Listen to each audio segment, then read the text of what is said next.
Okay, magandang araw ho sa inyong lahat. It is a privilege to be able to join Partners Worldwide, no? You know, my trip here has been very interesting. I've enjoyed it. I've met new friends. Kakilala ko sila Georgie, sila Rafi, sila Lauren, si Manong Boy. But I gained a lot of friends today. Board ng Partners Worldwide. I have a new friend, si Wyatt, who's been taking care of me since I arrived. So I've enjoyed this. And actually, I was just thinking, wala naman dapat ako idagdag, no? Parang ang ganda ng mga sinabi nila. So, I try to be able na makaambag lang ng konti. So, to just start off my talk, no? Meron sana akong tanong sa inyo. Sino ba sa inyo dito mga nagnenegosyo? Mga negosyante? May mga negosyo? Okay, that's good. Sino sa inyo ang nag-hope sana makanegosyo ako? Nagpaplano magnegosyo? Very good. Sino sa inyo ang andito kasi nagtatanong kayo, isasara ko na ba negosyo ko? O ibibenta ko? Di ba? Ang reality today, many people are really struggling with business. In fact, the other day I was talking with Ann Ledesma because we had an event doon. Sabi niya, we plan to expand to Cebu kasi ang hina ng negosyo sa Bacolod. I told her, ang totoo, mahina ang negosyo sa buong Pilipinas. In fact, our indicator is sa tabo namin, alam niyo yung tabo, market day? Sa tabo namin sa Bukidnon, walang tao. People just do not have money. So anywhere you go, magsa-struggle. So marami nagtatanong today, anong gagawin ko sa negosyo ko? Now, this is a church, okay? Many of you are Christians and so some of you are wondering, should I go to business or not? Sabi ni Pastor kanina, parang konti lang ang pastor, marami negosyante. Marami sa mga Kristiyano, takot magnegosyo. Kasi maraming mga prinsipyong turo na parang delikado yung negosyo. In fact, there's a principle inside the church that business is evil. Okay? So yung mga negosyante, you're all evil people. Okay? Just want you to know, pupunta tayo sa impyerno. Now, yung ba totoo? Okay? In fact, many people are afraid because sabi ni Jesus, di ba? Sell everything you have, give it to the poor. And malakas ang impression, ganyan. In fact, I know of many people, many businessmen who actually sold their business in order to become ministers kasi yun daw ang calling ni God. Now, yun ba talaga ang dapat nating perspective sa business? Last Thursday, I had an event called Kape Tayo.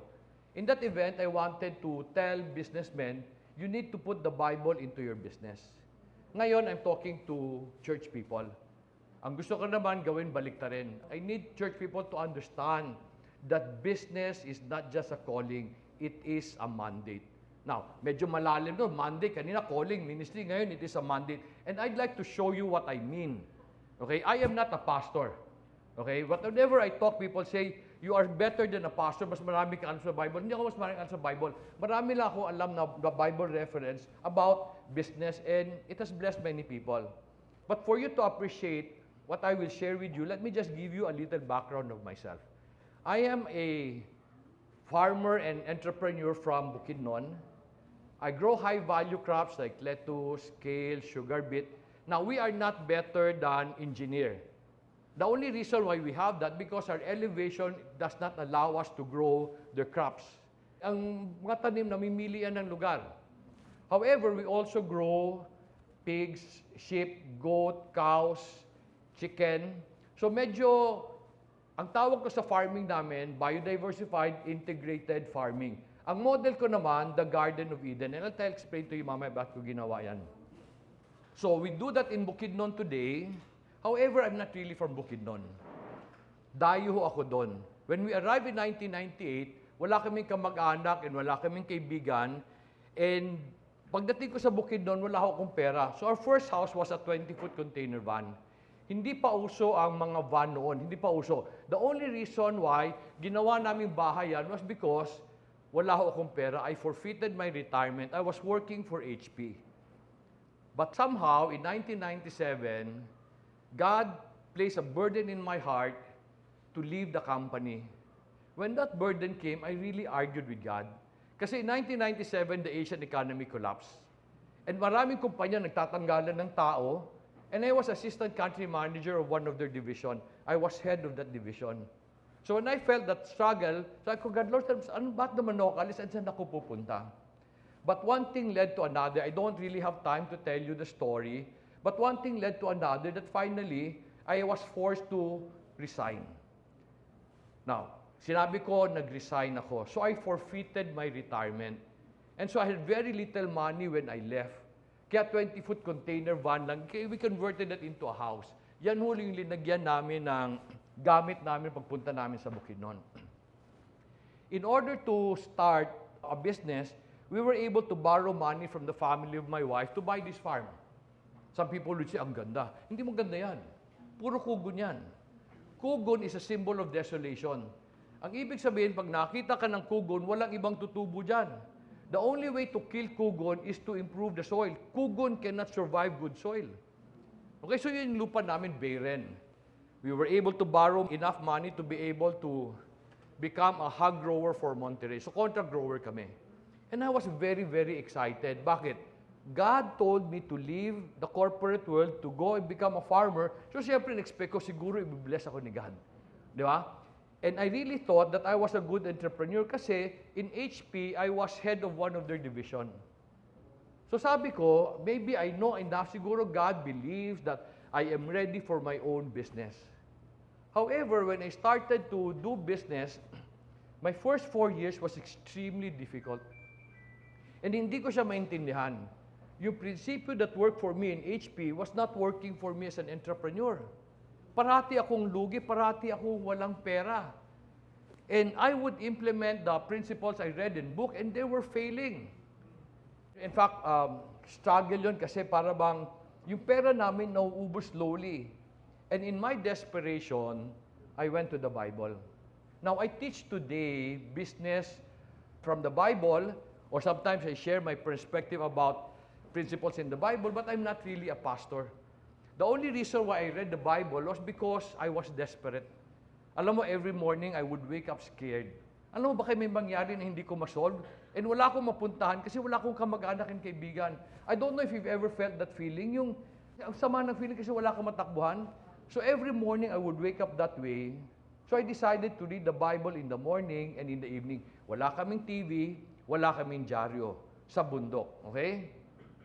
So I started to read it, and because I'm not a pastor or a priest, I just read it from Genesis to Revelation every day. Until one day, I realized that the people we call prophets were all businessmen. And they were amazing businessmen. Have you heard of the name Abraham? Dayo yun. Nung dumayo siya, nag-away siya ng pamangkin niya. And they decided to split up. Lot decided to take the better land kung nasaan ang Sodom and Gomorrah. Bible tells us na naiwan sa kanya barren land. And yet, many years after, he became the richest man in the place. So sabi ko, may pag-asa ka. Dayo, barren land, baka maggaya mo siya. And then I read about a man named Joseph. I really believe up to now, Joseph is the best entrepreneur in history. Talo niya si Elon Musk. Bakit? Because he was able to save the strongest nation of his time from 7 years of famine. I don't think Elon Musk can do that for America. Okay? So sabi ko sa sarili ko, Dong, kailangan mo maintindihan, alam nila. And then sabi ko, Dong, total, wala nang mawawala sa iyo kasi wala na lahat. Walang mawawala if you now read the Bible as a business book. And so I did. Tinabi ko lahat ng libro ko, na binili ko sa HP. And when I would read the Bible, I would read it as a business book. I did not read it as a Christian. I read it as a farmer and businessman. And everything I would read, I would do, even to the point of resting my soil on the 7th year. And then I realized all the things that God said have practical implication or meaning. Like for example, we would rest our soil on the 7th year. So today we're organic. I don't have an organic certification kasi ayoko ko kumuha ng certification kasi mahal. And besides, sa Cagayan, napakakuripot ng mga tao. Pag sinabi mo organic, wala silang pakialam. So they're useless, but we grow things naturally. And one of the reasons why we are organic is because we rest our soil on the 7th year. Paano nangyari yon? I realized there are 2 ways to kill disease. Isa, lasunin mo. Okay? Pag linason mo, mamamatay. Kaso may problema yan. They will mutate. Kaya sa in the farm, sabi na 3 klaseng chemical. But there's a better way of killing disease. Gutumin mo. Gutumin ko kayo 1 taon, patay kayo. Di ba? So pag ginuto mo, the life cycle of an insect or a pest are days. So pag pinahinga mo yun sa 1 taon, mawawala yung sakit. And these are the things I discovered. All the things God taught us have practical implications. And so I started to use the Bible as a business book. And nung ginawa ko, maraming nangyaring mirakulo. Now, yung mirakulo, walang perang nahulog sa langit, but opportunities open. One of the most important opportunities we experienced was in 2002, McDonald's came to visit the farm and gave us the opportunity to supply their lettuce for the whole country. And we were doing that from 2002 to 2010. Grabe, di ba? And marami pang nangyari. Let me share with you some of the other things na nangyari. Remember our container van? Di ba today, ito yung bahay namin. So God took us from a container van to a much better house only because I obeyed the Bible. And remember the barren land, puro kugon? Today, ito yung farm na yan. This is a man-made forest. This is a 27-year-old forest. Kami nagtanim yan. And inside that farm, you will see our hogs. In the past, we were contract growers for Monterey. Today, we're on our own. Iniwan kami ng Monterey in 2022. So we were able to survive that. We grow high-value crops. I continue to build my forest. I have goats. I have sheep. And I just want you to know that all of this were developed na walang pera. Well, we were able to borrow money from the family of my wife. Nagkulang yon. So we had to grow it on our own. Actually, hindi sa ayoko humiram ng pera. Kaso lang, our situation then was so difficult na hindi ka makahiram ng pera. Dalawang bagay bakit hindi ako nakahiram. Yung una, wala kaming pang-collateral. Yung pang-collateral pangit. So how can you be able to borrow enough? Yung isa, matigas ulo ng misis ko. Diba? Gusto kong humiram, ayaw niyang humiram kasi natatakot siya, baka ma-wipe out kami lahat sa bukid nun. So we would argue for days. Kasi I wanted to give her a better life, pero ayaw niya. So finally, nung nabwisit na ako, para tumigil yung away namin, sabi ko sa kanya, pag hindi ka nagsubmit, ako magsasubmit. O, di ba? Di natapos ang problema, di ba? Natawa ang mga mister kasi ganun din kayo. Para tahimik yung bahay, you submit to your wife. Di ba? Totoo, di ba? Joke lang yun, joke lang yun. Because of the many good things that God has done, I have been writing books to chronicle our journey. Hindi ko makwento sa inyo paano kami napunta sa Bukidnon, but that's in the first book, Breaking Through. I explain yung decision na ginawa namin, how we struggled. Some people would say, grabe ka dong, no? Grabe, you took a leap of faith. And I would tell them, I did not take a leap of faith. I was so scared, I walked in faith. Meaning, pag nagsara, hinto ko. I would not force things. And so I continue to write books because I am hoping I can pass this learning to people. Kasi ang hope ko, sana madaanan din na yung dinaanan namin. Now, let me just now go to the material. When all of this happened, sabi ko, I would now marry the Bible and my business. I would put up a foundation where I can teach. When this happened, when I decided to put up a foundation so that I can teach what I know, a pastor friend, a discipler from Manila, came to me. Tapos sabi niya sa akin, Don, that cannot be done. Huwag mong pilitin. So sabi ko, Pastor, what do you mean? He used to be a vice president of one of the biggest real estate company in the country. Vice president. He was extremely successful. Kaso lang, he read Luke 18. When Jesus said, sell everything you have, come follow me, because he was invited to be a pastor in our church then. And nag-struggle niya, sayang naman yung negosyo. At sabi niya, I left because I know that if I stayed in business, I will compromise. Sabi niya, Dong, you will be put in many situations that where you will compromise. And after talking, sabi ko sa kanya, Pastor, I have no choice. Because sabi ng Psalms 24 verse 1, the earth is the Lord's and all it contains, the world and those who dwell in it. Sabi ko, Pastor, the farm is not mine. I have to try. Kasi yung farm, hindi yung galing sa retirement ko, hindi galing sa savings ko. Binigay lahat ni God yun. If you understand my story is a series of one miracle after another. So sabi ko, Pastor, I have no choice. Kailangan ko man lang at least masubukan. Before I explain to you ano ibig sabihin ng Luke 18, let me just share with you the verse that really changed my life. Ano nangyari sa turnaround? No? We were struggling with money for the first 4 years. What changed my life? What changed my life is a very simple verse that you find in Genesis chapter 1, verse 28. This is my life verse. When I was asking God, Lord, what should I do in order to recover? He made this verse come alive. And let me just read that verse. Sabi ng Genesis 1:28, God blessed them and God said to them, be fruitful and multiply, and fill the earth and subdue it, and rule over the fish of the sea, and over the birds of the sky, and over every living thing that moves on the earth. Before this time, hindi ko pinapansin ang verse na yan. Kasi to many of us, ang pagkaintindi natin yan, magpadami ka ng anak. Ayoko magpadami ng anak kasi mahal. Di ba? However, I realize ito ang favorite verse ng mga Pilipinong Kristiyano. What do I mean? Filipino Christians are very disobedient. Pag sinabi ng gobyerno, ito pedestrian lane, ano ginagawa nyo? Gagawa kayo ng sarili nyo. Di ba? Pag sinabi ng gobyerno, magbayad ka ng tax, ano sabi nyo? Paano ba makakaiwas dyan? Pero pag sinabi ng Bibles, magpadami na ka ng anak, saksakan ng daming bata sa kalye, kasi akala natin yun ang ibig sabihin yan. When I was asking God, what should I do in order to change my life, that phrase, be fruitful, changed my life. I was a better farmer by this time. E nung nakita ko siya, hindi bata nakita ko tanim. Paano nagsimula sa binhi o sa liso, di ba? You call that liso.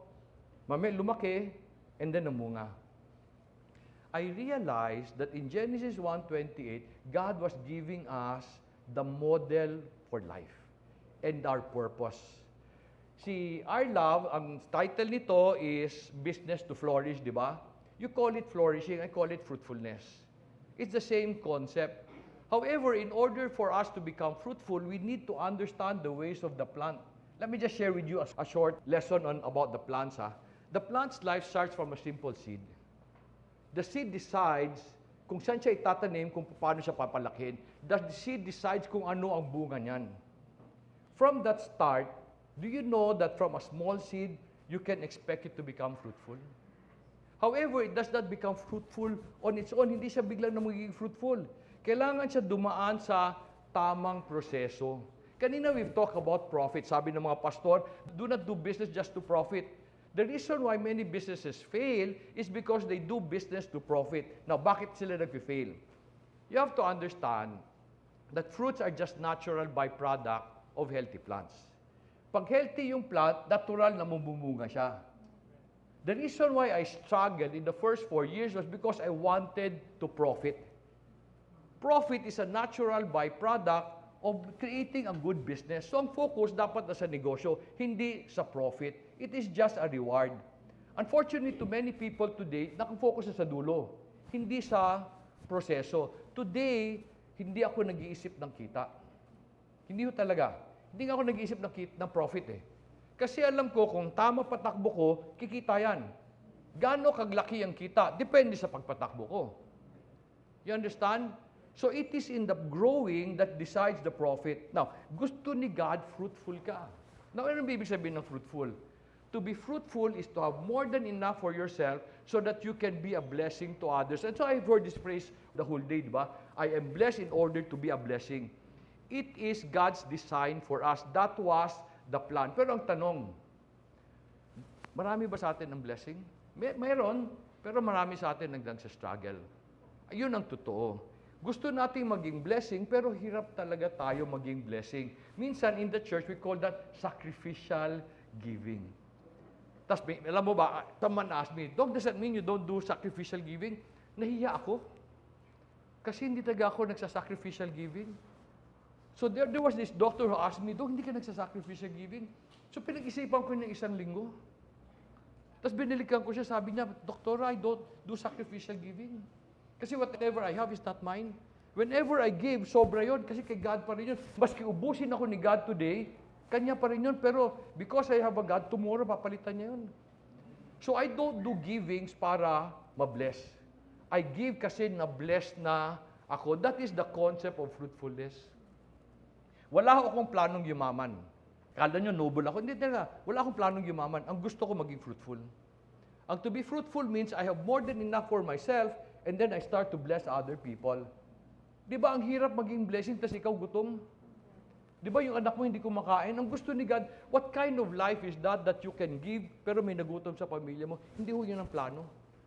Alam ba nyo na ang fruits, binibigay ng tanim kasi sobra yon? Pag hindi mo kinuha yung bunga, ano mangyayari sa bunga? Mabubulok. And that's the kind of life God wants for all of us. Okay? Pero when I realized that, I started to ask God, Lord, paano ba ginagawa yan? As I started to study, God showed me, Genesis 2:8, it said, the Lord God planted a garden toward the east in Eden, and there He placed the man whom He had formed. The first time I saw this, naguluhan ako. Kasi God has just created a nice earth, the whole world. Tapos He planted a garden for Adam and Eve. Naintindihan niyo yung problema ko? But hindi niya sinabi kay Adam, alagaan mo lahat yan. Instead, He planted the garden and placed Adam doon. He was limiting Adam and Eve doon sa garden. Now, if God would create a garden, what kind of garden would that be? It would be a perfect garden. Alam mo yung walang kulang? Yung pwede kang humiga, kakain ka lang ng kakain. Pero, there's another verse that further confused me. In the perfect garden, Bible said, the Lord God took man and put him into the Garden of Eden to cultivate and keep it. Naguluhan ako. Why do you have to cultivate and keep a perfect garden? Do you understand what I'm telling you? If the garden is perfect, why cultivate and keep it? Now, sino sa inyo nung pandemic naging plantito at plantita? Yung kala mo, kamusta yung mga tanim niyo? Buhay pa? Madali ba mag-cultivate? Now, we have farmers dito from Sinoro, no? Madali ba mag-cultivate? Mahirap yan. So God is telling us, hard work. If you really want to become fruitful, be willing to work hard. Now, pero intindihin muna natin. Why did God ask them to cultivate and keep a perfect garden? I discovered the answer in another question. What happens to a perfect garden if you just take without cultivating it and protecting it? What happens to a garden? It becomes barren. Remember the land that we bought? If you go around the country, you will find ganyan karamihan ng lupa. Kasi hindi naintindihan ng Pilipino na blines na siya ni God. Pero in order for the blessing to be sustained, you better cultivate and keep. Maraming farmers today nagbibenta ng lupa. Kala nila yayaman sila abroad when they sell the land. So, nag-OFW, di ba? Binenta yung lupa, napautang pa. Anong plano nila? Nabenta yung lupa, magtatrabaho, mag-ipon, para pagbalik, ano gagawin? Bibili ng lupa. Baliw talaga. Yung lupa niya dito malaki. Pagdating dito, maliit na lang. Di ba? Kasi nagmahal eh. If he only cultivated the land, baka yumaman siya. Ang problema sa atin, we're always looking for opportunities to make us rich. No, opportunities will make you rich if you're willing to cultivate and keep it. But what happens to barren land if you cultivate and keep it? It becomes a forest. You understand what I'm telling you? Lahat kayo, meron ng opportunity to become fruitful. Kaso lang, you refuse to see what you have as a blessing. And ang gusto nyo, opportunities ang magpapayaman sa'yo. Hindi opportunities magpapayaman sa'yo, trabaho magpapayaman sa'yo. If you take care of what you have. Many years ago, I asked God, why did you make me a farmer? Ako, I realized He made me a farmer so that I can understand life better. Farming is not a profession. Farming is a mindset. Ang totoong farmer aims to make his garden better than how he found it. Our garden can be different. Si Rafi, ang garden niya, insurance. Ang garden ko, garden. Ang garden ni Our Love, her ministry. That's your garden. Pero ang gusto ni God, palaguin mo yan. Palaguin mo yan through hard work. Some people would say, kulang ng opportunity. Hindi, never nagkulang ng opportunity. Dumadating ang opportunity if you create them. Opportunities are things you create. They are not things you look for. And this attitude should be done every day. So ito lang mindset ko. Ang mindset ko is to make my garden better than how I found it. So after 27 years, I have a forest. Do you understand the power of the ways of the Lord? You cultivate and you keep. You stay put. Mamumunga rin yan sa tamang panahon. But then you ask, where do I start? So I say, Every seed has the potential to become fruitful. Marami sa inyo empleyado. And sasabihin nyo, kawawa naman ako, empleyado ko. Hindi kayo kawawa. Mabuti lang empleyado kayo. Wala kayong pera pang negosyo, at least may trabaho kayo. In fact, I always tell people, employment is the best way to make money if you do not have money. Tapos mamaya, pag nakapasok, ang liit ng sweldo eh. Hindi pa mo na nagpasalamat, imbes na, di ba? Maliit naman magsisimula yan. Trabahoin mo para lumaki. It's the mind of a farmer. Every seed has the potential to become fruitful, but it does not become fruitful on its own. It needs a good farmer to bring out its potential. So whatever you have today, or siguro gusto ko sabihin niya, you already have everything you need to have a fruitful life. Stop looking elsewhere. Yan, andyan yan. Tinatrabaho yan, pinapaganda yan. Gaganda rin yan pag trinabaho mo. Pero ang tanong today in the church, no, is business a necessary evil? Because I still find people in the church saying, oh, nahirapan ka, huwag kang magalala pagdating mo sa langit. Maganda buhay mo. Ang tanong ko, kawawa naman ako, sa langit pa yun. Paano yung pag namatay ako 50 years from now? Does that mean I suffer? And so we do business. It's a necessary evil. Parang kailangan yan. Sige lang, magnegosyo ka. And to some people say, yung negosyo kailangan na natin gawin hanggang makapunta tayo sa langit. Now, so ang tanong ko ulit, is business a necessary evil? Do you know that Jesus told us to do business, and we see this in Luke chapter 19, 12, and 13? This is a parallel parable. Ano parallel parable? There's another parable like it, told the parable of the talent. Sabi dyan, no? And Jesus said, a nobleman went to a distant country to receive a kingdom for himself and then return. And he called 10 of his slaves and gave them 10 minas and said to them, do business with this until I come back. Sabi niya, do business. But some of you will say, paano yung sa Luke 18? When God said, sell everything you have, darating tayo dyan. Pero Jesus was very specific. Do business. In fact, in Matthew chapter 25, di ba, pinagbigyan niya ng iba-ibang talent, di ba? He expected them to use it. Napagalitan yung hindi gumamit. Okay? So why do you sell it? You should use it. Now, ano ba ibig sabihin to do business? In the Greek word, in the Greek language, to do business is meaning to put the capital to work, to take care of, to create abundance. In other words, to cultivate and keep. Naintindihan nyo? When Jesus came, sabi niya, whatever I give you, use it for business.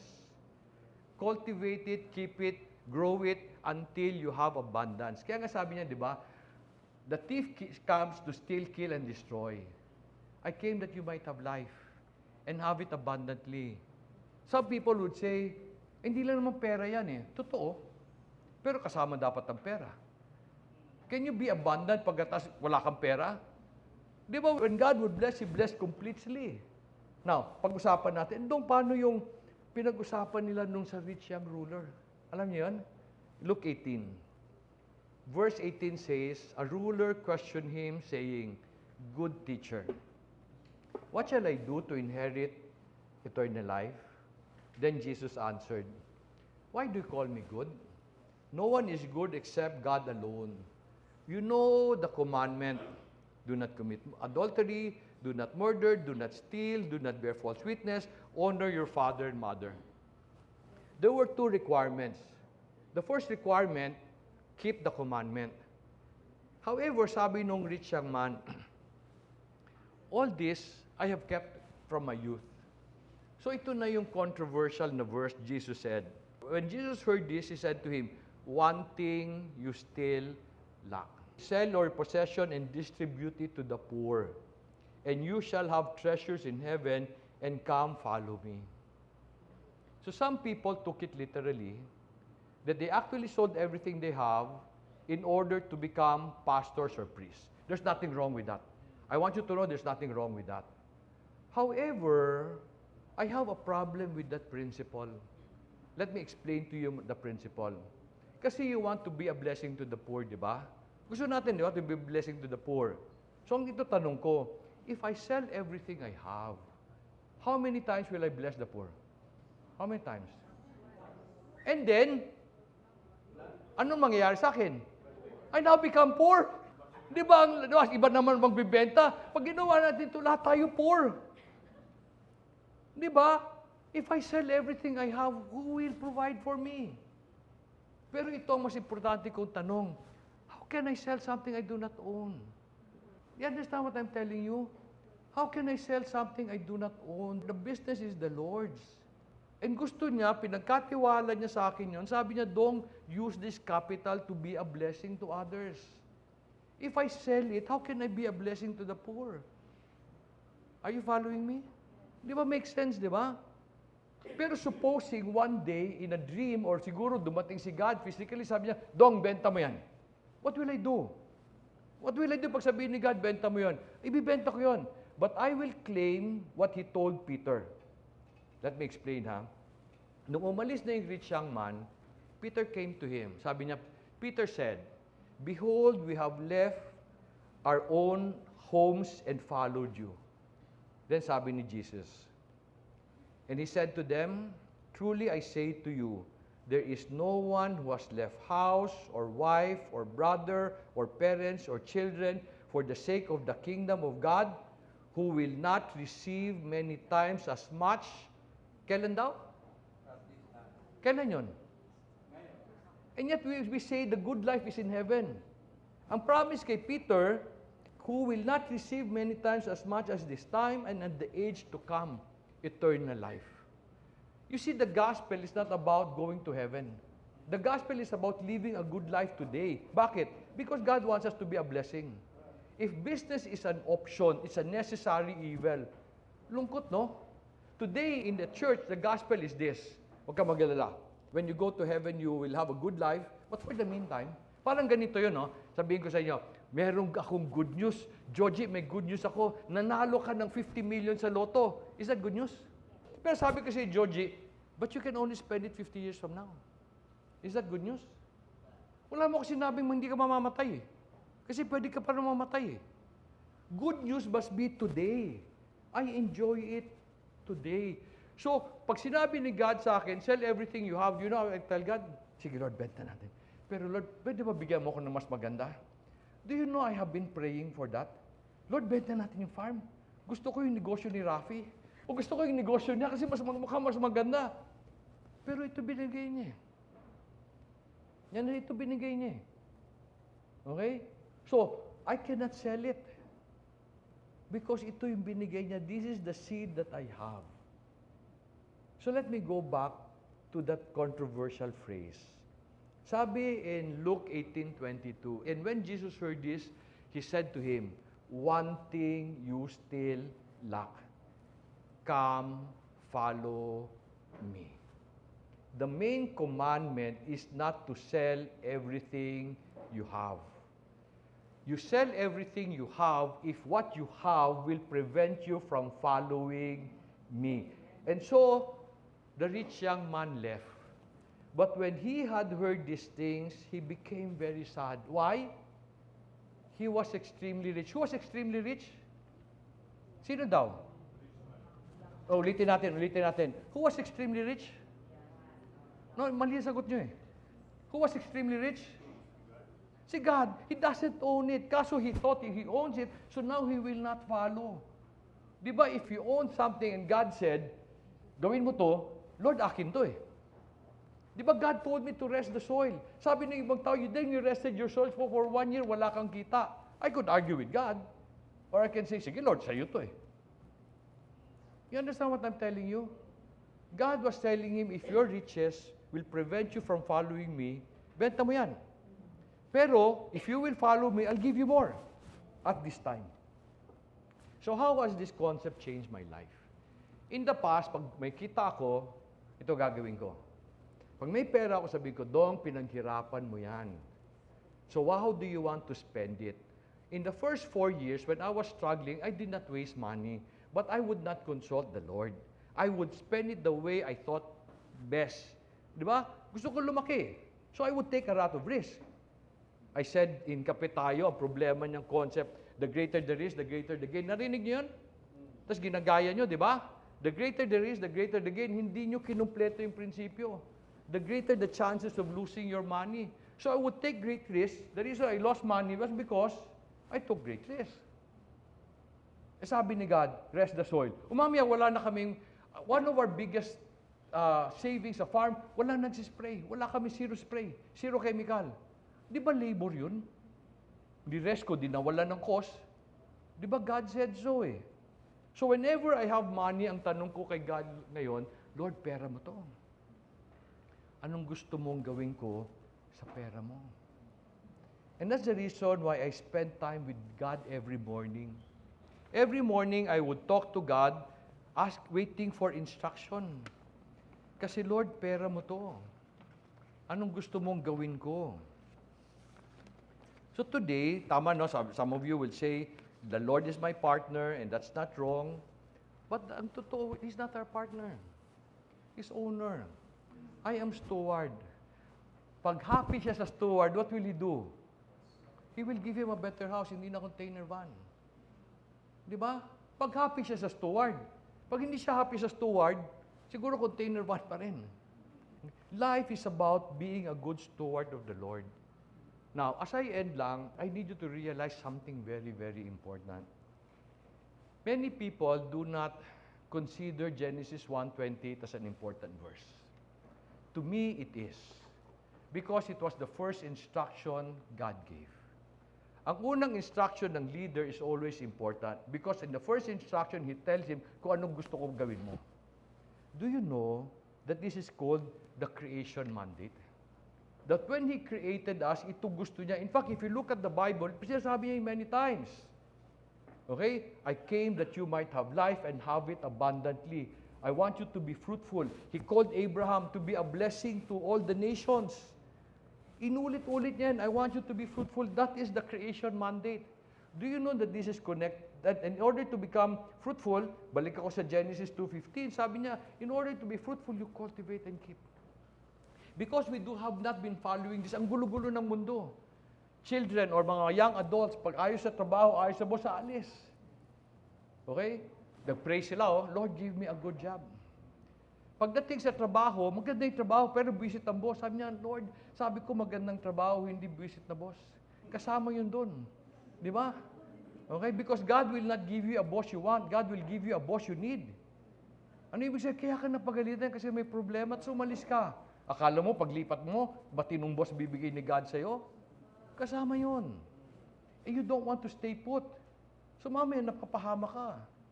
Now, do you know that the creation mandate is connected to the Great Commission? All of you are committed to the Great Commission. What is the Great Commission? Go and make disciples. You know, ako, I'd like to honor si Pastor Nathan na may sinabi siya kanina eh. We have been so concerned about salvation. We have been so concerned about our spiritual destination. We are not concerned about today. Do you know Jesus came to connect the two? Let me explain Just give me some time. When Jesus left, in Matthew chapter 28:19, sabi niya, go therefore and make disciples of all the nations, baptizing them in the name of the Father, the Son, and the Holy Spirit, teaching them to observe all that I commanded you. And lo, I am with you always. So the church has been committed to making disciples. Ang LISO will provide homes and then provide livelihood so that we can share the gospel. You are going to heaven when you die. Today, they're helping them. Pero do you know that we should not stop here? Kasi ang tanong, ano ba ang proof ng totoong disciple? Ano ba ang proof na nakapag-disciple ka? But first, let me just say this. In the process of making disciple, ano ang pinaka-importanting portion? To some people, kung ano tuturo. Sa akin, hindi yun. In making disciple, ang pinaka-importante yung discipler. Tayo, we're so concerned about our disciple. Ano matalaman niya? Paano ikaw? Do you know why we're failing in making disciples? Kasi when you share the gospel, people will look at you. And sabi niya, ikaw, kanong buhay mo? Pag gutom ka, makikinig sila sa'yo. Do you know that Jesus said in John 15:8, my Father is glorified by this, that you bear much fruit and so prove to be my disciple. My Father is glorified by this. Na may tanong ako sino may anak sa inyo? Pag pumunta ba kayo ng mall, happy kayo na walang ligo anak nyo? Tapos yung damit gusgusin? Pag pumunta kayo ng mall, ano itsura ng anak nyo? Maganda, mabango. Bakit? Sino mapapahiya? Yung nanay, hindi naman yung bata eh. What am I saying? We call ourselves Christians. Children of the Lord, followers of God. And then in business, mas successful pa sila. Why will they listen to us? Dapat mas successful tayo. Because we're children of the Lord. We represent the Father. God wants to bless us. Kaso lang tayo, ayaw natin i-marry ang Bible and ang business. There are some businessmen, 2 libro. Kasi natatakot sila na pag hindi sila kikita. Sabi ko dun sa mga nagtatanong sa akin, kung ang kita mo, bawas ng tax, maling negosyo yan. Kasi hindi kumita yun, kasi sa tax na kumikita eh. We cheat. And then Christian businessmen, Christian employees, pag nagalit sila sa boss nila, iwanan nila. Maski sila may kasalanan. We steal.